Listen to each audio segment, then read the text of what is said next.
বন্ধুরা, পিএসএল 2024-এর প্রথম ম্যাচেই কলকাতা নাইট রাইডার্সের ওপেনার জেসন রয় কিন্তু একটা দারুণ ইনিংস খেলেছে। তো এই মুহূর্তে কলকাতা নাইট রাইডার্সের কিছু আপডেট আছে, সেটাই জানাবো এই ভিডিওতে। আন্দ্রে রাসেলও কিন্তু একটা দারুণ নিউজ নিয়ে এসেছে। তার সঙ্গে কলকাতা নাইট রাইডার্সে কিন্তু নতুন প্লেয়ার আসতে পারে, সেরকম একটা ইঙ্গিত কিন্তু শ্রেয়াস আইয়ার দিয়েছে। তো সবকিছু জানতে সম্পূর্ণ ভিডিও দেখুন, আর ক্রিকেট সংক্রান্ত সমস্ত আপডেট পেতে চ্যানেল অবশ্যই সাবস্ক্রাইব করে রাখুন। বন্ধুরা, পাকিস্তান সুপার লিগ গতকাল থেকে শুরু হয়েছে এবং আজকে কিন্তু জেসন রয়ের টিমের একটা ম্যাচ ছিল। ওয়েটটা গ্ল্যাডিয়েটর্স এর হয়ে খেলছে জেসন রয় পিএসএল 2024-এ। তো প্রথম ম্যাচেই কিন্তু জেসন রয় একটা দারুণ ইনিংস খেলেছে, কলকাতা নাইট রাইডার্সের ওপেনার। তো দেখো পিএসএল এ কেমন পারফরমেন্স করলো, সেটা কিন্তু আইপিএল এ একটা ইফেক্ট ফেলবে। কেননা যদি ভালো পারফরমেন্স পিএসএল এ করতে পারে আর সেই ফর্মটা যদি ধরে রাখতে পারে, তাহলে কিন্তু সেটা আইপিএল এ কাজে দেবে। কারণ আইপিএল শুরু হবে 22শে মার্চ থেকে আর পিএসএল শেষ হবে 18ই মার্চ। তো 4 দিনের গ্যাপে কিন্তু আইপিএল শুরু হবে। যদি পিএসএল এ জেসন রয় ভালো করতে পারে, তাহলে কিন্তু আইপিএল এও ভালো করার একটা সম্ভাবনা আছে।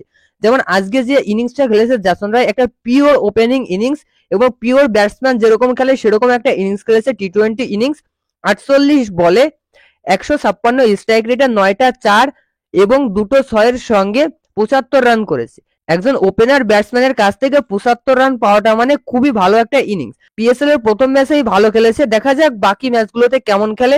যদি পিএসএল এ ভালো ফর্মে থাকে, তাহলে কিন্তু আইপিএল এও ভালো ফর্মে থাকবে জেসন রয়।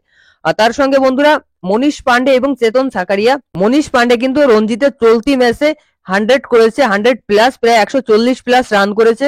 আর তার সঙ্গে চেতন সাকারিয়াও কিন্তু 5 উইকেট নিয়েছে।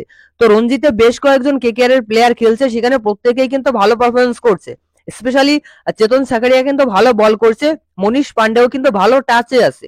আর তার সঙ্গে একটা স্পেশাল নিউজ তোমাদের জন্য আছে, সেটা হচ্ছে আন্দ্রে রাসেল। আন্দ্রে রাসেল কিন্তু কেকেআর কে নিয়ে একটা হিন্টস দিয়েছে, তবে সেই হিন্টসটা যে কি সম্পর্কে দিয়েছে সেটা কিন্তু বুঝতে পারিনি। আপনারা দেখুন বুঝতে পারেন কিনা, বুঝতে পারলে অবশ্যই জানাবেন। আপনারা স্ক্রিনেই দেখতে পাচ্ছেন যে আন্দ্রে রাসেলের একটা ইনস্টাগ্রাম স্টোরি। এই ইনস্টাগ্রাম স্টোরিতে কিন্তু আন্দ্রে রাসেল জানিয়েছে something coming up soon with KKR. তো কেকেআর এর সঙ্গে কিন্তু নতুন কিছু আসতে চলেছে, তবে কি যে আসতে চলেছে, কি নিয়ে আসতে চলেছে আন্দ্রে রাসেল, সেটা কিন্তু এখনো ক্লিয়ারলি জানতে পারেনি। আপনারা যদি এই ইনস্টাগ্রামের স্টোরি থেকে কিছু জানতে পারেন যে কেকেআর এ আন্দ্রে রাসেল কি নিয়ে আসছে, তাহলে অবশ্যই জানাবেন। আর বন্ধুরা, কলকাতা নাইট রাইডার্স কিন্তু দুজন প্লেয়ার অবশ্যই নেবে। প্রথম সিং নামে একজন প্লেয়ার কিন্তু কলকাতা নাইট রাইডার্স 2022-এ খেলেছে।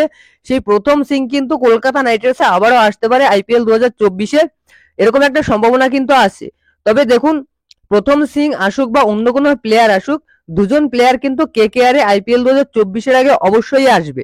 গত সিজনে দেখেছি যে শ্রেয়াস আয়ার খেলতে পারেনি, তার জন্য কিন্তু রিপ্লেসমেন্ট নিয়েছিল আর্য দেশাইকে। সুতরাং এই সিজনে যেহেতু দুজন প্লেয়ার কম রয়েছে, এই দুজন প্লেয়ারকে কিন্তু অবশ্যই নিবে।